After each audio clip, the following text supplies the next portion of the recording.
রাজ্যপালের বিরুদ্ধে অসম্মানজনক মন্তব্যে বিরত থাকার নির্দেশ কলকাতা হাইকোর্টের। রাজ্যপালের করা মানহানি মামলায় মুখ্যমন্ত্রী সহ 4 জন তৃণমূল নেতানেত্রীকে এই নির্দেশ দেওয়া হলো। রাজ্যপালের বিরুদ্ধে অসম্মানজনক মন্তব্য করতে পারবেন না মুখ্যমন্ত্রী, মন্তব্য করতে পারবেন না মুখ্যমন্ত্রী সহ মোট 4 জন, যার মধ্যে রয়েছেন কুণাল ঘোষ, সায়ন্তিকা বন্দ্যোপাধ্যায় এবং রেয়াত হোসেন সরকার।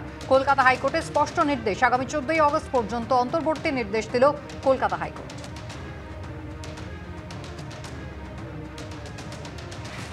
Truth will triumph. I wish and pray God throws light on the path of Mamata Balaji. I dedicate myself and the service of the people of Bengal. Kolkata high court একটা অন্তর্বর্তী নির্দেশনামা দিয়ে বলেছেন যে রাজ্যপালের বিরুদ্ধে 14ই আগস্ট পর্যন্ত কোনো মন্তব্য করা যাবে না, সোশ্যাল মিডিয়ায় বা মিডিয়ায় কোনো মন্তব্য করা যাবে না। আমার পরিষ্কার বক্তব্য, মাননীয় মুখ্যমন্ত্রী কোনো অবস্থায় কোনো আদালত মানে যে কোনো আদালত এটা দেখতে পারেন যে রাজভবনকে বা রাজ্যপালকে কোনো অপমান তিনি করেননি, কোনো অসম্মানজনক মন্তব্য করেননি। কোনো অভিযোগ তার কাছে এসেছিল, সেই অভিযোগের উপর দাঁড়িয়ে তিনি কোনো অবজারভেশন দাঁড় করিয়েছেন। এমন রায় একটা এখন অন্তর্বর্তী দিয়েছে কলকাতা হাইকোর্ট, যে প্রেয়ারটা রাজ্যপালের তরফে পিটিশনেই ছিল না, সেই প্রেয়ারের উপর অর্ডার হয়েছে। মানে এমন আবেদন রাজ্যপালও করেননি বা রাজ্যপালের তরফেও করা হয়নি, তারপরে আদালতের রায় দেখা যাচ্ছে আবার এইগুলো করা যাবে না। বিজেপি করায় তৃণমূলের সন্ত্রাসের শিকার হতে হচ্ছে। উপনির্বাচনে ভোট দিতে না পারার অভিযোগও সামনে এসেছে, আর এই অভিযোগকে সামনে রেখেই 100 জন ভোটারকে নিয়ে গতকাল রাজভবনে গেলেন শুভেন্দু অধিকারী। ভয়ে পরিচয় গোপন রাখতে মাস্ক পরে রাজভবনে ঢুকলেন বিজেপি কর্মীরা।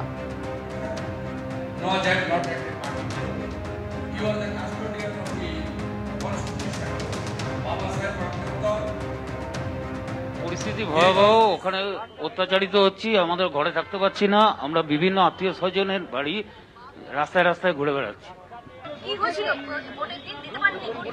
না, ভোটের আগের দিন থেকে বাড়িতে অত্যাচার, বাড়িতে লুটপাট, ভোট দিতে পারছে না মানুষে। মাস্ক পরার কারণ হচ্ছে যদি আমাদের মিডিয়াতে মুখ দেখলে বাড়িতে কেউ যেতে পারবো না। 4টি উপনির্বাচনে ব্যাপক ভোট লুঠের অভিযোগ, পাশাপাশি ভোট পরবর্তী সন্ত্রাসের অভিযোগ করলেন শুভেন্দু অধিকারী। কি অভিযোগ, পাশাপাশি কুণাল ঘোষ কি বললেন শোনাবো আপনাদের। রানাঘাট সাউথে মানিকতলা থেকে সচিন, রাজু নস্কররা বেলেঘাটা থেকে ভোট দিয়েছে। একটা ভোটারকে ভোট দিতে দেওয়া হয়নি, একটা জেনুইন ভোটারকে। ড্যামির এজেন্টের নামে 8টা করে ড্যামি প্রার্থী দিয়ে তৃণমূল এজেন্ট বসাচ্ছে। এই 8 জন ভিতরে গুন্ডামি করছে। 571 জন নাম পড়ুন। এটা কি বাংলাদেশের ভোট? এটা কি বাংলাদেশে ভোট নেত্রকোনাতে? এটা কি গোপালগঞ্জে ভোট হচ্ছে? রাজভবনে আজ বিজেপি অহেতুক কিছু নাটক করেছে, গোহারা হেরেছে, পরাজয় থেকে নজর ঘোরাতে এসব নাটক।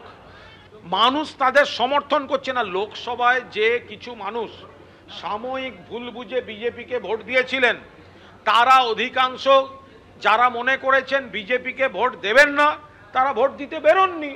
আর যারা মনে করেছেন এই বিজেপিকে ভোট দেওয়া যায় না, তারা সরাসরি তৃণমূল কংগ্রেসকে ভোট দিয়েছেন। তো আজকে নাটক করতে গেলেন কেন? স্ক্রুটিনির দিন কোথায় ছিলেন? এতজন সাংবাদিক বন্ধু, এতগুলো ক্যামেরা, এত ফোন, বিজেপি কর্মীদের এত ফোনে ক্যামেরা, ভোটের দিন একজনকে পাননি দেখাবার যে ভোট দিতে গিয়ে ভোট দিতে পারেননি কোনো অভিযোগ আছে। আজকে নজর ঘোরাতে ওনাদের সাংগঠনিকভাবে বিজেপি নেতারা ব্যর্থ বলে প্রমাণিত। নিজেদের নেতৃত্বের ব্যর্থতা ঢাকতে বিজেপির ওই পার্টি অফিস রাজভবন, সেখানে নাটক করতে গেছেন।